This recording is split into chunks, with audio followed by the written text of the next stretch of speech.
Hi viewers, మధ్యతరగతి ప్రజలకు very good news. చాలా రకాల వస్తువులు ధరలు తగ్గనున్నాయి.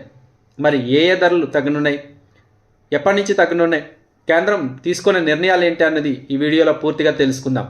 కేంద్రంలో మోడీ ప్రభుత్వం అధికారంలోకి రాగానే వ్యాట్ ప్లేస్లో జీఎస్టీ తీసుకొచ్చింది.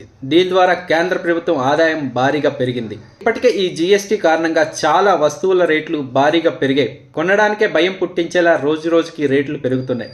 ఈ నేపథ్యంలో కేంద్రం ఈ జీఎస్టీ పన్నులను కొన్నిటి విషయంలో తగ్గించాలని నిర్ణయం తీసుకుంది. కేంద్ర వర్గాల నుంచి అందుతున్న సమాచారం ప్రకారం అనేక వస్తువుల ధరలను జీఎస్టీ బ్రాకెట్ నుంచి తక్కువ పన్నులకు మార్చాలని కేంద్ర ప్రభుత్వం నిర్ణయం తీసుకున్నట్టు తెలుస్తుంది. ఇప్పటికే దానికి సంబంధించిన కసరత్తు కూడా ప్రారంభమైనట్టు సమాచారం. ఏడాది ప్రారంభంలో ఆదాయ పన్ను విషయంలో పన్ను రహిత ఆదాయ పరిమితిని న్యూ ట్యాక్స్ రిజీమ్ కింద 12 లక్షల రూపాయలకు పెంచుతూ కేంద్ర బడ్జెట్లో ప్రకటన చేసింది. ఈ ప్రకటన ఇప్పటికే మధ్యతరగతి ప్రజలకు భారీ ఊరటనిచ్చింది.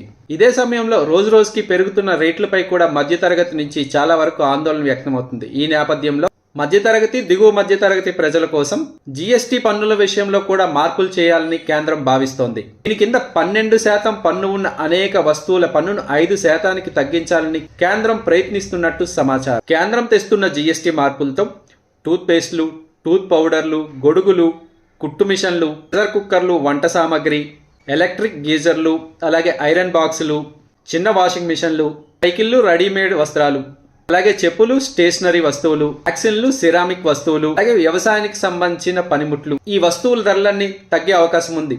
కేంద్ర ప్రభుత్వం త్వరలోనే దీనిపై నిర్ణయం తీసుకుంటుందని సమాచారం. ఇలా రేట్లు తగ్గిస్తే అమ్మకాలు పెరుగుతాయని, దీని ద్వారా ఆర్థిక వ్యవస్థలో కొనుగోళ్ల శక్తి పెరుగుతుంది. ఇది దీర్ఘకాలంలో జీఎస్టీ వసూళ్లు పెంచడం మీద ప్రభావం చూపిస్తుందని కేంద్ర ప్రభుత్వం భావిస్తుంది. ఇటీవల కేంద్ర ఆర్థిక మంత్రి నిర్మలా సీతారామన్ ఈ దిశగా చర్యలు తీసుకున్నట్టు, ఇప్పటికే జీఎస్టీ పన్నులు ఏ వస్తువుల మీద తగ్గించాలనే దాని మీద ప్రతిపాదనలు సిద్ధం చేస్తున్నట్టు తెలుస్తుంది. ఈ వర్షాకాల పార్లమెంట్ సమావేశాల తర్వాత దీనిపై పూర్తి నిర్ణయం తీసుకొని అధికారికంగా ప్రకటించే అవకాశం ఉందని కేంద్ర వర్గాల ద్వారా తెలుస్తోంది. నిజంగా ఇది జరిగితే చాలామంది సామాన్య మధ్యతరగతి ప్రజలకు పూర్తి ఉపశమనం లభిస్తుందనే భావించవచ్చు.